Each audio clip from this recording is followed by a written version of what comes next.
a Wonnarua man from Bundaberg, central Queensland, waterman on the shores of the Pacific Ocean. As part of our protocol in Australia when dealing with cultural issues when we go into other people's country, I'd like to acknowledge the traditional owners of Hawaii, the Hawaiian people, and to thank them for allowing me to come onto their country. Because I realise it's the Hawaiian land and always has been and always will be. The talk tonight is going to be a bit about Australia and Aboriginal people. I'm going to talk about museums, and then I'm going to talk about 4 or 5 projects. I was initially going to discuss one project at Wonnarua, but I felt that there were so many interesting projects coming from different diverse organisations and Aboriginal people that just to give you a little snapshot of those would probably be better than to delve deeply into one. Okay. In 1996, the population of Australia, Aboriginal population was 386,000. The median age was 20 years, very young population. Life expectancy, 57 for males, 62 for the females. Indigenous population lower than the proportion of both Canada and New Zealand, who we compare ourselves with for a whole range of different reasons. Very urbanised. Sydney is the largest concentration of Aboriginal people anywhere in Australia. So Aboriginal people aren't living on the land, we're living in cities. And 13.3 speak Indigenous languages. Some 13.6 have post-school qualifications. Well, then you can see read those ones, so I won't go through them. Okay, Aboriginal history, where the oldest continuous.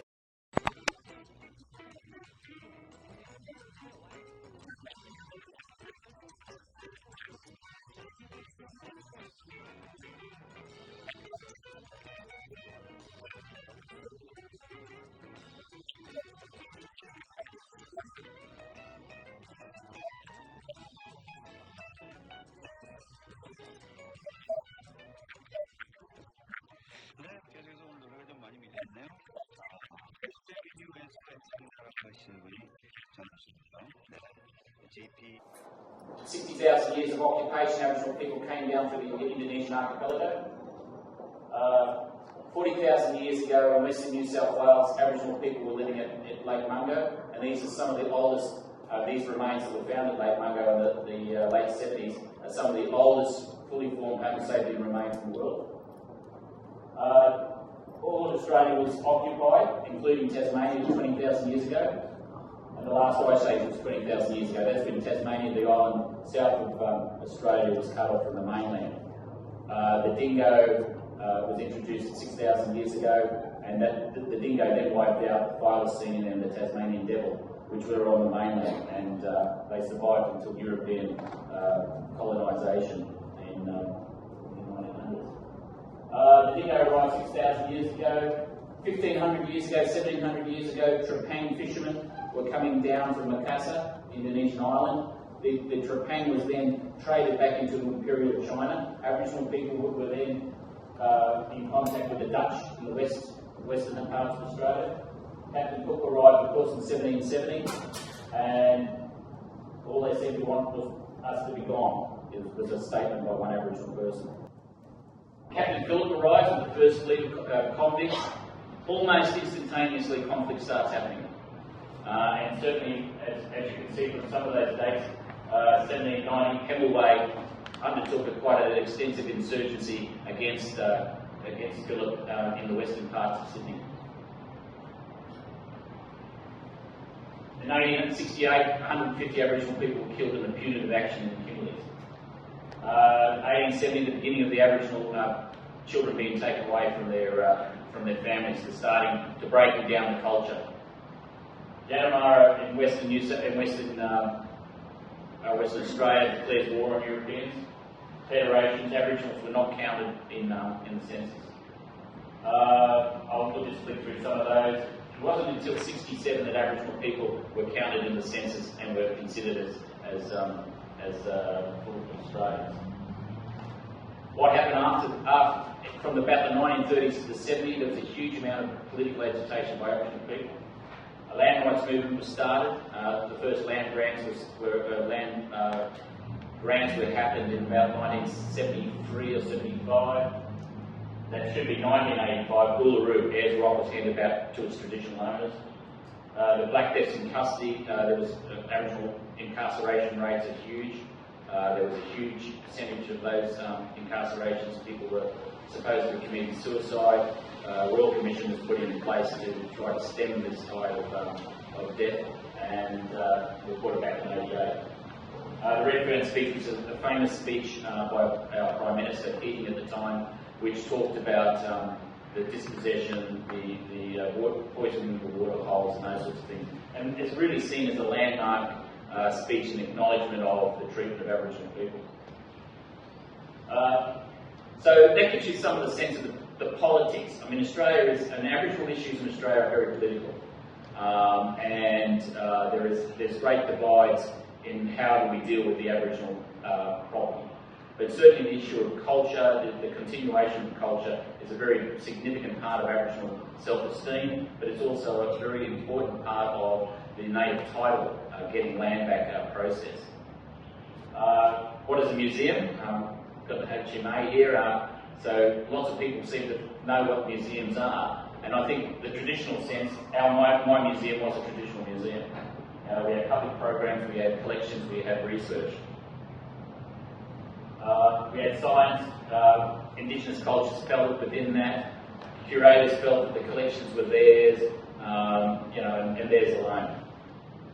Why I'm going through this is because I think that the history is important to understand where we are at the moment, and I think that the little steps that the Australian Museum and museums in Australia have made over the last 30 years are built on a lot of these issues of political agitation by Aboriginal people and those sorts of things. Aboriginal people have always seen the museum as being part of the structure of dispossession.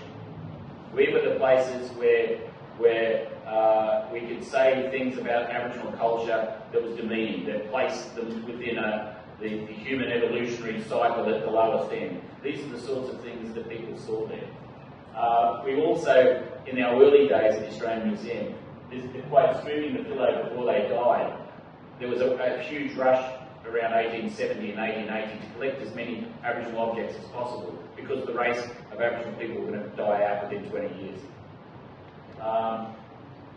We also portrayed this Darwinistic view of culture, and how and why we changed was obviously because of political agitation. But one of the major things, and I'll talk about this a little bit later on, why Aboriginal people felt museums were not places where they could be involved in, was the fact that we collected human remains and studied human remains and ancestral remains and displayed ancestral remains. So out of the issue of repatriation and all those sorts of things, this new relationship started to evolve, which we're now working on in this new environment. Part of the coming together of the minds of museums realising that they had to change was setting up organisations within the museum, the Aboriginal Heritage Programs. One of the things that was seen hugely important by Aboriginal people as they were going to become partners with museums was the fact that it was staffed by Indigenous people. And our unit's mission was to assist Indigenous communities in gaining access to their cultural heritage, creating a skill base that allowed communities to manage their cultural heritage. This is classic museum outreach. We still do loan material to Aboriginal communities, assist them in setting up museums, and all of those sorts of things. But the philosophy that underlines that classic outreach program can certainly be seen in the way that we deal with new technologies. And I think this is really important. We've had 30 years of experience of developing relationships with Indigenous people in the museum world in Australia. And many of the principles and philosophies, and I'll go through some of the protocols and those, are even more important now in the digital world. And the reason that is that in the old days, 5 years ago, 6 years ago, if an Aboriginal community wanted us to do something for them, we would go and visit them. And that one community, we'd consult, we'd chat, and we would undertake the project that people wanted. Now, because of the fact that Aboriginal people can be found not only on their country, but in other countries, the fact that we have to consult with different people about the digital realm and get their permission and their involvement complicates the factor dramatically. But it's based upon the principle of consultation that we set up all those years ago. And it gets down to the fact that when you're dealing, even in the digital world, you are still dealing with people. You have to show respect and you have to show commitment.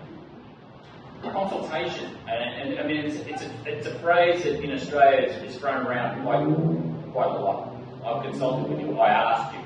And to my mind, and to my organisation's mind, consultation is more than that. We talk, we listen, and then we act. Process has to be developed to input this information.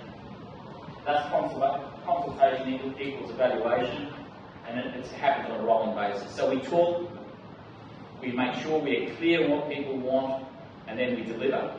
And then when we deliver, we then evaluate that delivery to make sure that it really was what people wanted. And I think that sort of a process is even more important, as I keep stressing this, in the digital realm. And there's a whole range of other protocols that then have to come into place when you're doing consultation. It has to be undertaken in a place acceptable to Aboriginal people.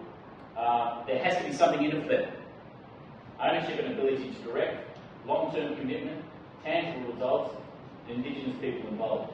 And I think the thing is, that long-term commitment, and it has to be something in there for them, is a very important protocol, because how many times have people come into Aboriginal communities and promised the world, and it's been there for a week, and then you never see them again? I mean, and that's, in the digital world, we can have a presence over a very long period of time, but we still need to have something in it for them.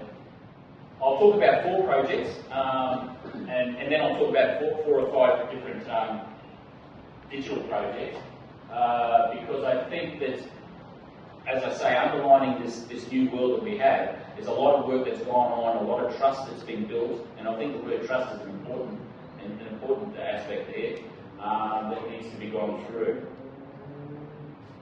The Youth Access Project. We sat down one day and we tried to work out how come we don't get many visitations from Aboriginal people at the front of the house, at the front of the building. They all come in the back, basically to look at the collections. But how can we actually get Indigenous youth to use the collection, the museum, and to feel part of it? And as you can see, that was the methodology that we undertook was focus groups and so forth and so forth.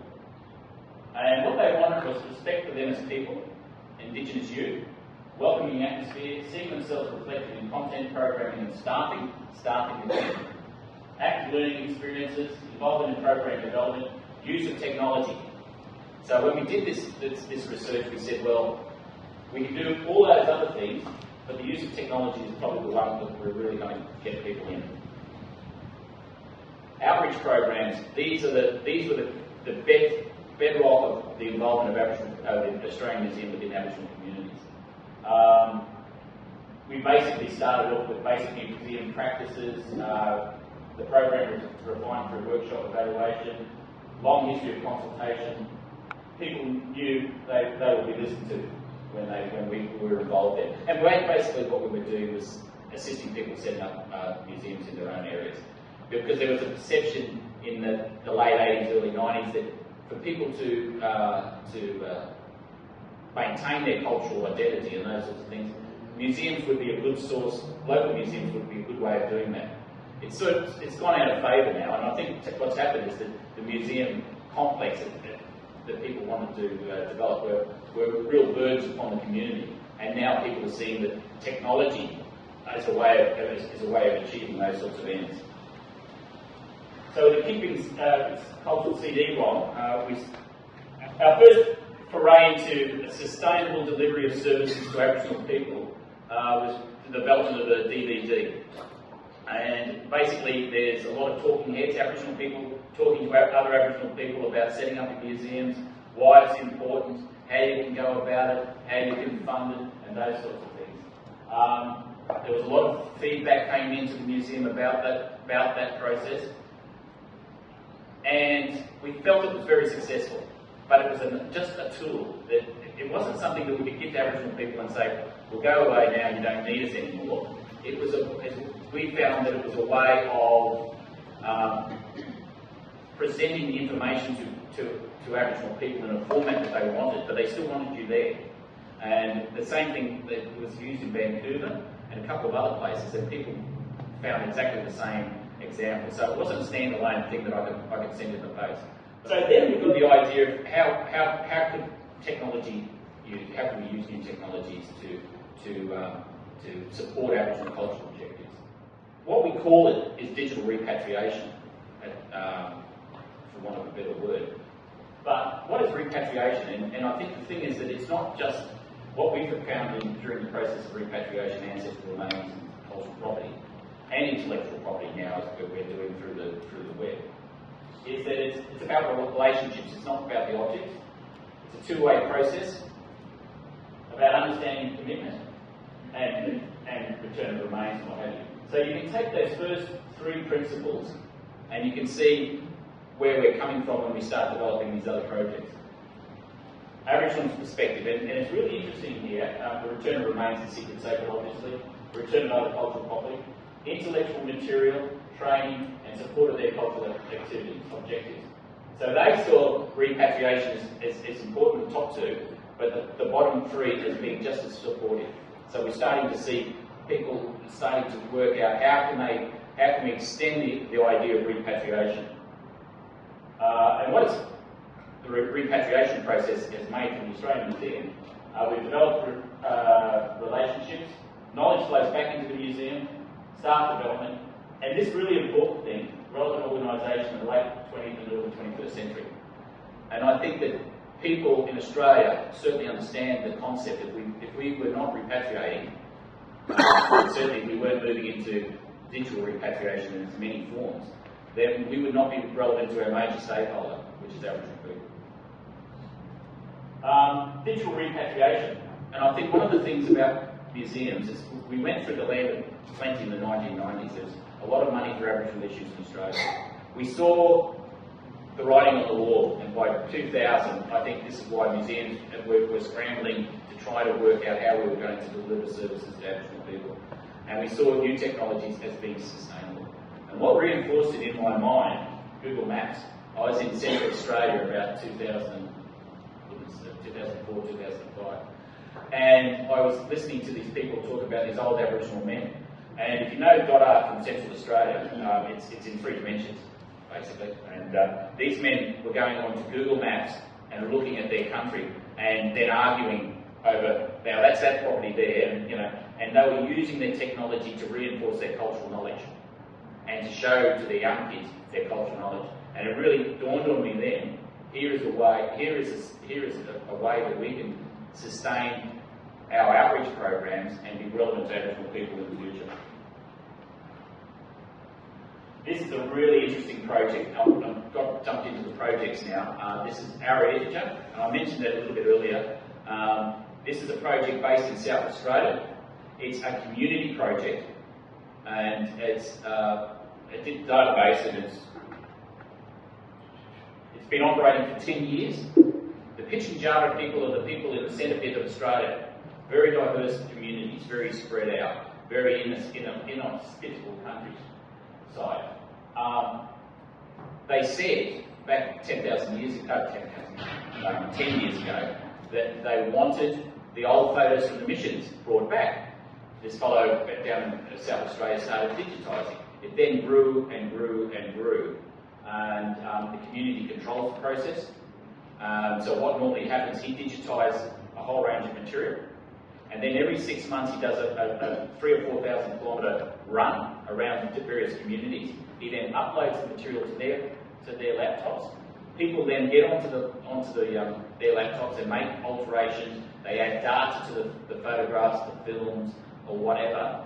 And then 6 months later he comes back and he downloads it, he takes it back, he puts it onto the system. So there's this constant cycle going on around there. The really interesting thing about this is that Aboriginal people don't want to know about the technology. They just know what they want out of the technology. And so this man goes and discusses it and consults it with the community about where this software will go.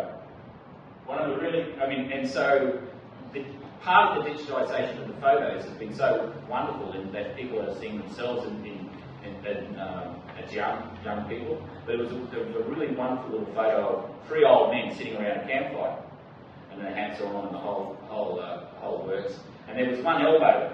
They could only see one elbow. They could take this digitised photo back, and And the old fellas sort of sat around and they looked at it and looked at it and looked at it and they said, oh, that'd be Joe, Jim, that'd be Jim, that'd be him. And the consultant said, well, how do you know that? You can't see his face. Those three men were always together with one other man, and that'd be his arm. So just out of that one little bit, there was this whole history of their relationship that was developed, that was documented, and so forth and so forth. One of the really interesting things, and this it sent a bit of a shiver up my spine when we were talking about it.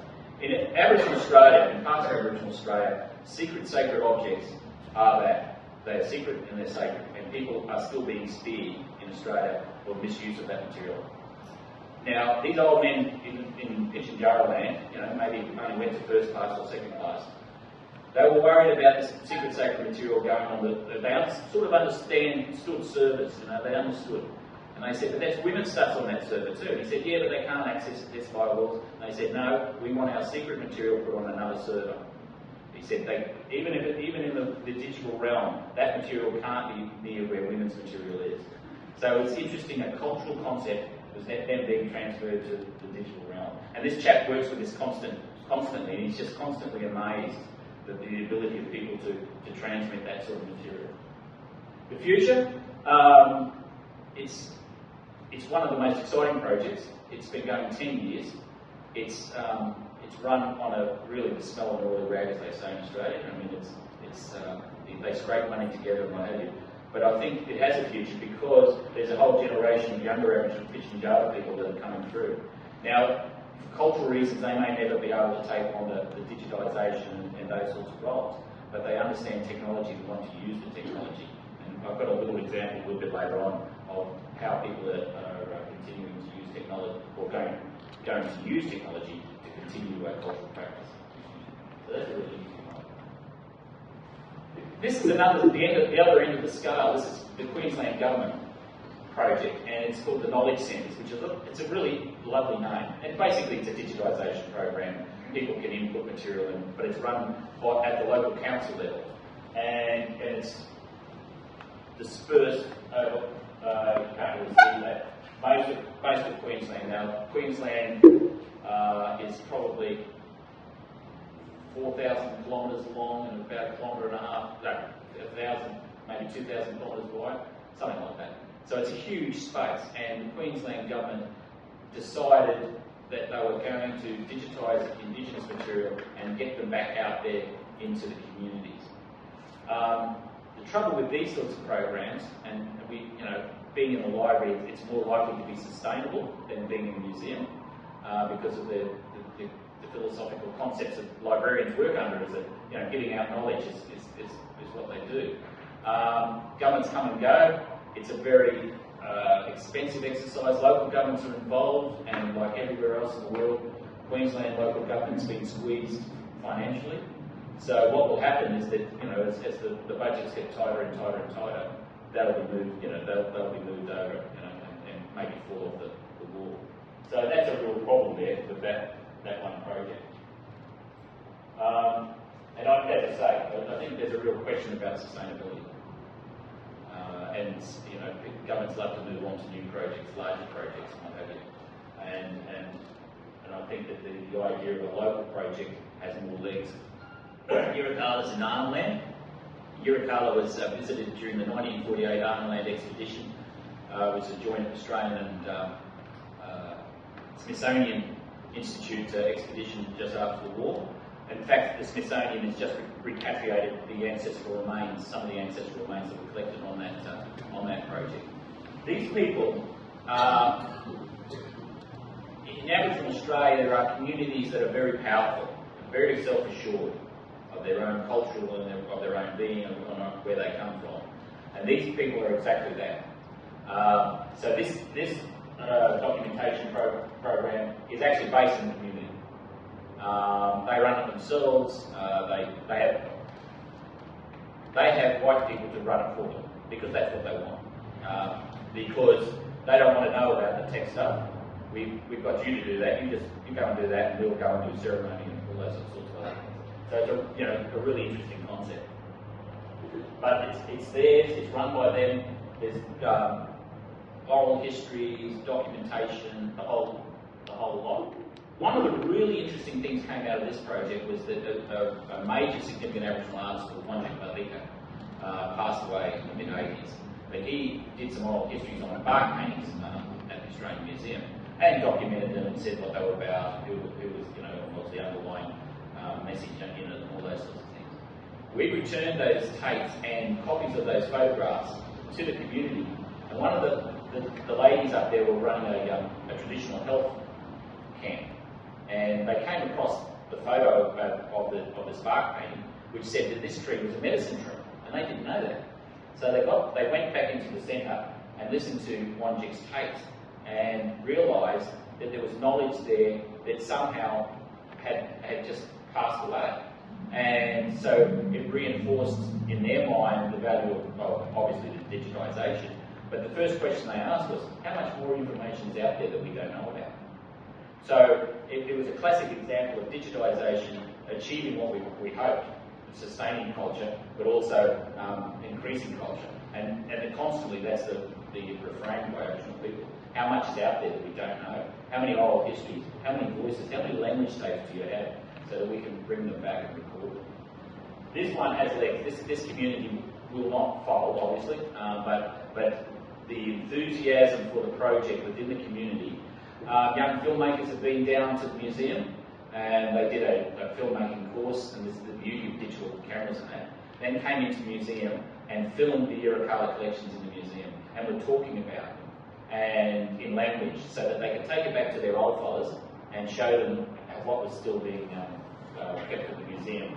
And I have no doubt we'll be receiving a request for return of objects in the near future. Classic museum work, returning the object, but being done in a new forum. This is an interesting project too. This is the National Museum of Australia's Canning Stock Group exhibition. And it was driven by gallery development. Okay, so they wanted to put on this exhibition about the Canning Stock Group. They took a whole group of Aboriginal artists out into the country. The Canning Stock Group's right up the tip of the Kimberleys in Western Australia. So there was your classic museum, there was a collection developed, there was public programs developed, but what was in it for Aboriginal people, other than the sale of their objects and the sale of their artworks? The museum decided that there should be a digital record made of the whole project, of people's views, but also training should be given to Indigenous people, Aboriginal people up there, and the digital material should then be stored in the various communities that line the Canning Stock Group and so forth. But it was very expensive. And any of these sorts of projects, when you start flying teams of people into the middle of the Great Sandy Desert, I think you're looking at, say, $1,500 to $2,000 a week to support somebody in there. So it's a huge expensive exercise. But a very, very interesting example of what can and can't be done. This is a really interesting example. The community I can't mention there's a whole range of reasons. But somebody said, well, why don't we use iPads? All the kids are jumping around, they've got their iPhones and iPads. And what they decided to do was to download cultural material on the iPads that related to sites. Obviously not sensitive stuff. And said to the kids, you know where the sites are. Go out and have a look at them, and have a look at the data that's about that site and what have you. So it was using new technology to reinforce old cultural norms. And it'll be really interesting to see how it works, whether it continues or whether people then find out new ways of doing it. But it's just a nice little snapshot of Aboriginal people thinking outside the box about technology and to reinforce their own cultural norms and cultural practices. And now the Wonnarua project, which was one of the highlights of the supposed presentation. Okay, the initial request, and I think this is where museums, this is our niche. This is where we can add value to Aboriginal people in the pursuit of their own cultural objectives. But the initial request came through in a classic request from an Aboriginal community. We know you have a significant collection of cultural objects. We want them brought back. We want to set up our own keeping place. This is in the Hunter Valley in New South Wales. Huge coal mining. I think Newcastle Port is, if it's not the largest coal export port in the world, it's pretty close. coal mining companies were going to support the setting up of a museum, keep in place to, to make them feel better that they were helping Aboriginal people as they ripped their country apart. So I went up to talk to people about that. And it was obviously the community was not 100% behind the cultural sector. And I said to this chap, Laurie Perry, I said, well, I've seen these things happen before. There's always a bucket of money to set up something, but it's the ongoing money that's a real problem. But it's also, if your community's not really behind it, you know what's going to happen. And Laurie's obviously understands these sorts of things. He said, but we want the collections up here, and there's no facilities there at that stage. And I said, well, how can we actually get community support? And I said, well, how about we develop a website and we look at intergenerational communication, and we do some workshops with Aboriginal people, kids, so they can go back and talk to their elders, and then record the information on, back on the website as a way of generating knowledge about the collection, but also to try and generate some enthusiasm. So we ran 2 workshops within the high schools on the website. So you can find the website on the Australian Museum site. You go to cultures, you go to Indigenous collections from the Hunter Valley. We ran these workshops with the kids, all enthusiastic, went back and started talking to parents. We then got a phone call from the high school. They wanted us to come and do it for the teachers.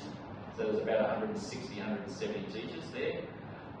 It hasn't created a huge amount of information. And I've got to tell you, this site is not flash. It's a classic, it's nice and clean and all those sorts of things. Photographs, text messages, Laurie Perry's films on there, but it's generated a huge amount of interest and excitement within the community. And what's happening is that NAIDOC Week, which is the National Aboriginal Day of Commemoration, it's an Aboriginal holiday in Australia. Next year, they want to bring the collection, they're going to twist the arms of the mining companies to bring the collection back for that period of time, maybe a month, so they can generate more and more enthusiasm. So it's a nice round circle, if you can see what I mean. We started off with the classic museum outreach activity, loaning objects to Aboriginal people. We then went into new technology, which then generated enthusiasm to bring those objects back. So I think that these sorts of websites, these sorts of developments are the way that museums can provide sustainable support to Aboriginal people. The future is a very interesting one. They got so enthusiastic about this that they wanted us to then look at documenting people in the landscape and language within the landscape. And they wanted to download it onto their website, but also onto the Australian Museum's website. So we're in the process of seeking funding for that. And I think that this is the beauty of these sorts of tangible results that people can get very quickly, that meet their objectives, that then trust is built up, and then we go on to the next projects. We can then build upon their capabilities. There's a repatriation of ancestral remains in the Wonnarua River. Why are we doing it? We have the technology excuse. I mean, my problem with some of the websites that we see, some of them that are being developed, they all seem to start off with, we're developing this for the Indigenous people. And they'll like us for it. And, they understand. When you step back and you think, well, you've got the technology and that's why you want to do it. Or you want to do it for a different audience and you're using the Indigenous concerns as a mask. And one suspects that that one is probably more close to the norm than others. Can't stress consultation is important. In this day and age, we can't afford to waste time and resources and money. And if you're developing anything without people giving you clear directions and supporting you fully, then you're going to waste all of the above. And I've been in the game long enough to know that I don't like to raise expectations of Aboriginal people. And so if I say I'm going to deliver something, I try to deliver it. I mean, sometimes but those consultations are important. And they're made even more important, as I said earlier, because of the reach of the net. Because it will go to every Wonnarua person in Australia, whether they're in Perth, Adelaide or Hobart. So we actually have to make sure that we really have crossed out $60. Community-driven projects are more likely to be successful, and I think through the talk I've tried to emphasise that. I think that even in the traditional museums, Aboriginal museum network system, where governments would fund these lovely buildings in the middle of nowhere and have consultants come in and say, well, yeah, of course it's going to be sustainable, there's tourists here, but there's all these sorts of things. If the community didn't support them, they failed within a couple of years for a whole range of different reasons. And I think this is the same. We will see hundreds of thousands of dead websites over the next 10 years. Websites that people don't use. The resources, limited resources went into developing it because we had the technology, or we thought that that's what they wanted. And I think that's important. The issues of sustainability. I think that the Pitchin-Javiara Intergenerational project is a huge project that's been driven by the community. Now, and I know already that the person that's been running that is already talking about how can you make that sustainable when he is no longer there. And these are real problems. If you build these huge databases that aren't in a platform in a cultural organisation, for instance, or a sustainable cultural organisation where it's going to be funded for a long period of time, that's a real problem. But also, on the other side of the coin, the Wonnarua project, which was done fairly cheaply, is sustainable in many respects because we could probably do 2 or 3 of those projects a year and meet the requirements of Aboriginal people for not very much money. And I think the last one, and as you can see from my background, my writings and what have you, it's all about Indigenous control. And if it isn't, then I don't know why we're doing it. And I think that we shouldn't be doing it. And I think it's unsustainable. And it will make somebody feel good and warm for a period of time. But won't achieve anything other than we have another website. We've got, I forget what the text called it, we've got 10,000 pages up on the screen, aren't we? We've got a bigger website than your website. And it's still all about the people and it's about information and relationships. I think the futures are very important for us as a classic museum person. I think that these new technologies will push us further and faster into some really interesting questions that we may have been able to not be involved in for quite a while. And the reason I say that is custodianship. The issue of who owns those collections. Now, and what sort of relationship should you have with the originating community. And I think that these sorts of things, museum memorandum of understandings will have to be developed because as people see material in their digital form in Eurocard, they may say, we want that specific object back now, and we want it back in 6 months. And where's the infrastructure to deal with those sorts of things? Or we want all of those women's material brought back now. And these are the sorts of requests that I'm expecting will happen. But also, people will say, you can have that object. You can have the dirty job of looking after those objects for us and putting all your resources into, but we want to own them. We want to stipulate how you will use them, and we want to go into an agreement with you. And I can see those sorts of things happening more and more in the future, and I think museums have to be more aware of them. We're already in those sorts of areas where we're dealing with ancestral remains, but also and material of secret and sacred nature. But increasingly, I can see, because people have access to knowledge, and they will want more than just, oh yeah, we're looking after it for you. They will want something in paper or agreements. It's all starting to happen with communities in Narrandjeri who have overarching agreements with the South Australian Museum on how their material will be housed, who can look at it, who can research it, and those sorts of things. I think the question of the iPad, I mean, who would have thought of that? And I think that the ones, as people start to, as Indigenous people start to use it, Google Maps, for instance, we will see new ways of using it that are beyond the realms of what museum people would have thought that, there's an object, there's the data, what more do you want? And I think we'll see, there's an interesting project which we're looking at using Google Maps and secret sacred objects and placing the objects within the land.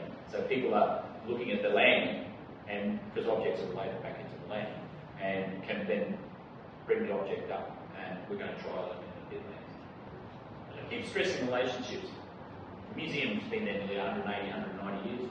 Hopefully we'll be there another 180, 190 years, and we're not just about to retire.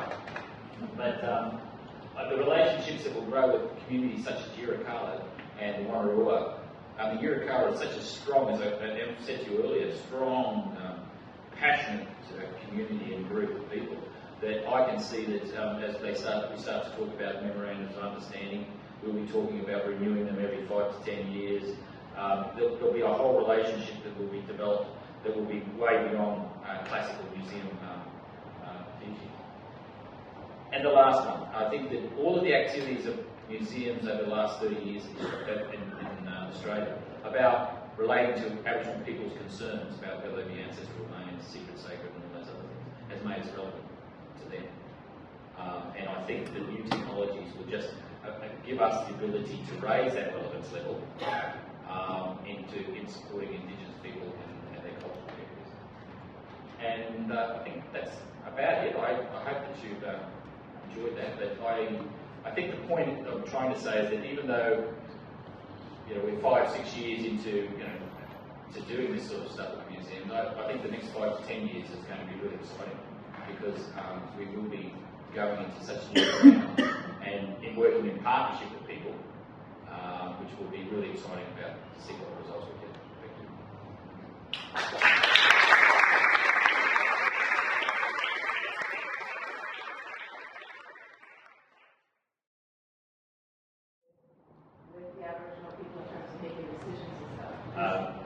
So is that from the State Museum or the Community Museum? Okay, now, I mean, what I was trying to say is that Aboriginal people have always been very adept at using, seeing where they wish to go and how they wish to get there. Now, and using people at appropriate spots. So you might have a director of a museum. They will just say to them, we really don't care about the technology and how it's done. We want you to do X for us. And so it's really taking control of the project and of a process.